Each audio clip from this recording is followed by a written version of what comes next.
Hello there and welcome to this week's media news with me, Gareth O'Connor. Start things off this week where I started things off last week, but this time with a congratulations. So the winner of the Colmar Brunton Ad Impact Award was announced, and we won, which is great news for 2 Degrees mission continues. So a huge congratulations and well done to all involved, especially lead creatives Colin James and Craig Farndale, lead suit Nick Bulmer and Tia Shaw myself for the media strategy plan and placement. And also a big thank you and congratulations to wonderful clients in Larry Moore and Malcolm Phillips. Something for the night. Yes, indeed. Here's something that McDonald's have done, a new use of reflective technology on billboards.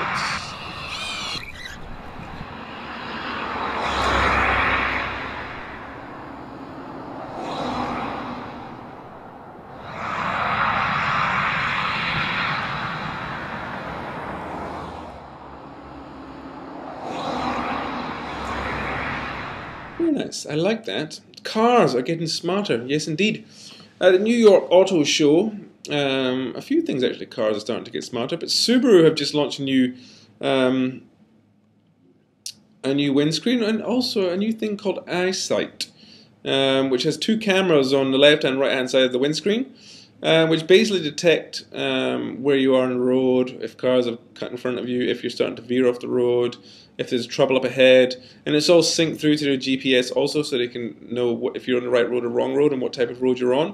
But great news, should make Subaru drivers drive better and even stop some crashing, which is great news. And Nissan are also getting into the smarter car field, and they've just partnered with Intel. And they're bringing multitasking to their Infinity range, which you don't get here in NZ, but I guess a sign of things to come. They've just launched the Intel Atom CPU, which brings multitasking to a car, so navigation, connectivity, entertainment. But of course allows you to show films in the back while you do navigation in the front, and of course you connect to your email or social media should you wish. But one of the interesting things is that you can also sync it with your smartphone, which is kind of cool. So it means you may not need to use a key. For instance, if you have an NFC-enabled phone, you can just use your smartphone to get in and out of your car and start it. But also, another good thing is if your car has any problems, it can send it to your phone. And also, if, say, for instance, someone was to crash into you in a supermarket car park, it would let you know. Or if someone was stealing your car, it would let you know, all direct to your phone, which is kind of cool. The rise of ebooks. Ebooks are definitely on the rise, and computers are not dead yet. But new research says that 1 out of 5 Americans read an ebook in 2011, but most of them read it on a computer, which is quite surprising. But only, they're only just ahead in 42%. Ebooks, obviously their sole purpose is to read ebooks, was only just behind on 41%. Mobile phones 29% and tablets on 23%. But of course, I would imagine if you were to do this at the end of this year, that would be a very different picture, and mobile phones and computers would probably at the bottom of that list. Speaking of tablets, yeah, I saw some more research from the US. It's now showing how tablets are affecting the usage of other media channels. So of course, laptop computer speaks for itself. But when you start to look at printed magazines, printed books, printed newspapers, again, around the world, they're certainly beginning to struggle as more advertising money has moved out of the printed editions, and of course readership and circulation are declining, but it kind of stands for itself. And of course even things like television are starting to suffer. But I guess the other thing is that the tablets are being used a lot more simultaneously whilst people are watching television. And of course from an advertiser point of view, tablets of course great, people with high disposable income, and of course you can run video and far more engaging ads. So start to think about using tablets and mobile for that matter. Bad news for the old establishment, yes indeed. Sony have just forecast their biggest loss of $6.4 billion, and are about to lay off 6% of their workforce, which is around 10,000 people, which is a real shame. Microsoft, though, just looking at the old guard, their stock value was $619 billion in 1999 before the first crash, now valued at $260. Yahoo was $140 back in 2000, now valued at $18, and AOL 161 back in 2000, now valued at $4 billion, which goes to show really the old guard have kind of not kept up with the times, but those who have, be it the Googles and of course the Apples of this world, doing very well indeed. Apple's stock value has just hit $600 billion for the first time, only the second company to do that after their old foes, Microsoft, back in '99. New news really in the hot seats of the big media companies Kevin Kenrick has just been named the new CEO of TVNZ, which has meant a movement on of Paul Mayer, who's now the new CEO of MediaWorks. So some changes there on the big seats. Trust in TV and print ads have declined. This is pretty interesting research from Nielsen. Polled 28,000 people, 56 countries. No surprises here, 92% of higher levels of confidence in the earned space, so like word of mouth and recommendations. That's an 18% increase since 2007. Still obviously the most powerful channel from a brand point of view. Online shopper reviews was 70%. And of course this could even be reviews from strangers. 70% approval rating and confidence. TV, 47% are the same feeling towards TV, mass press and mags. TV was down 25%, press down 20%, and mags were also down 20%. Better news for digital. Paid search was up to 40% from 36%. Banners went up to 33%. Online video and sponsored stories on social platforms got 36%. Mobile display is on the rise, up 33%. And SMS at 29%. But SMS, really just do it for people who have opted in. If you haven't opted in, you really don't want to be receiving text.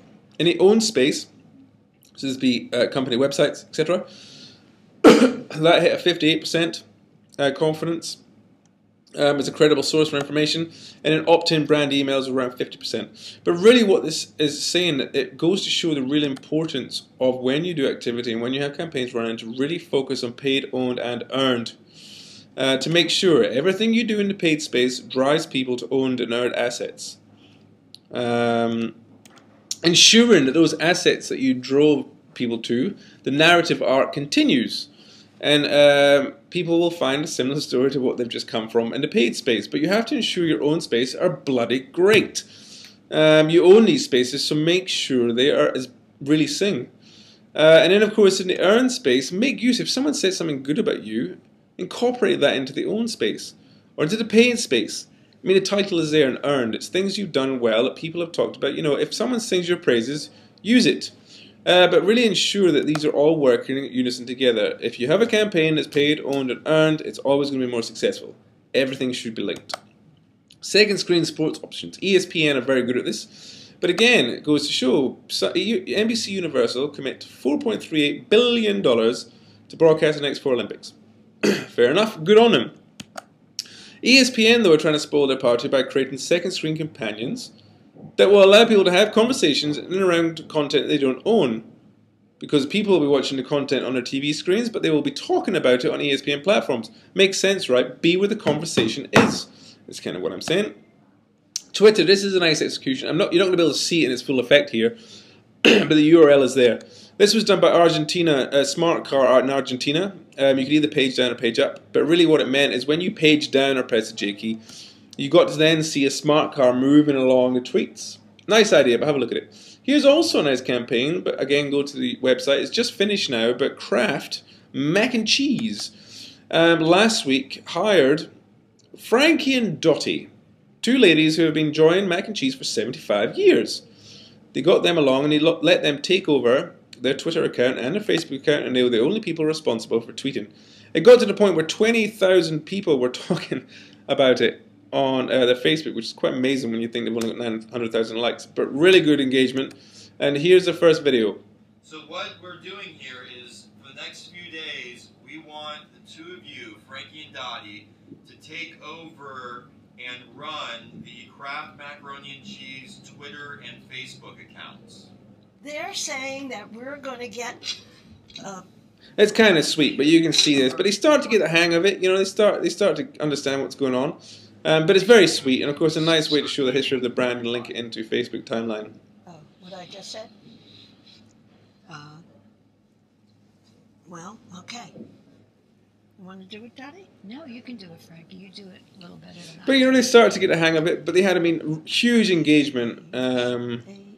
And some of the tweets were highly comical. But it was, I mean, go back to go and have a look at their timeline. It is quite entertaining, but really nice idea. And of course, this is them saying goodbye and how much they enjoyed themselves. But very sweet. Barclays, they've got a new app called Ping It, which allows people to send money via mobile phone numbers. Kind of a nice idea, but 400,000 people have now downloaded this. This is the first ad. Where you been, Steve? What? It's been a long time, hasn't it, Stevie boy? We've been looking for you. Is this your wife? Pretty lady, Sarah, isn't she? Look at me when I'm talking to you, Steve. Look at me. Do you remember paying for a certain pizza last week? Extra pepperoni? No, that's because you didn't. My generous employer, your mate Gary, lent you something in the region of £4.25? Of course, sorry. Don't touch me, Steve. Here's what's going to happen. You're going to take out your phone. You are over 16, aren't you? Yeah. And download the app, Barclays Ping It. Then you're going to type in Gary's number and send him his £4.25. Alright? Good boy. Right then, I'm off. I've got a piano lesson in half an hour. Oh, and Steve, say hi to your wife for me. A nice execution and a good show to see how mobile is starting to infiltrate its way into banking. Here's another nice example. I'm going to let you obviously go to this, but this is from Tipex. The old characters, Bear and Hunter. Are you rolling? Yeah. It's a very Happy nice birthday, YouTube Mr. Bear! execution. What a cake! I've been hiding some beauty chick inside. 1, 2. Oh my God! There's a meteor coming! Come on! I said there's a fucking meteor coming! We need to end the party now! Oh my God! We need to leave! It's the end of the world! No, We're gonna die! the party! We're gonna die! Why? So, apologies there, I believe he just said the F word. But anyway, it's an interactive video where you can select, do you end the party now or do you don't end the party? Either way, whatever one you choose, the guy reaches out of the video and into the island placement where he picks up the Tipex, and he will cross out the date, and he will ask you to put in any date. And they've made about 40 to 50 different executions. It's a really nice idea, and you can go through them all, and they've got, you know, First World War, Second World War, Cowboy time, Egyptian time, even going to the future. But really nice idea, really nice execution. There's a URL. Go and check it out. Last thing for me today, you want to demonstrate how you do drama? This is how you demonstrate your drama. This is kind of for me how the future of advertising may well go. But this is a really great execution.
Nice, and that's it from me. I'll see you next week.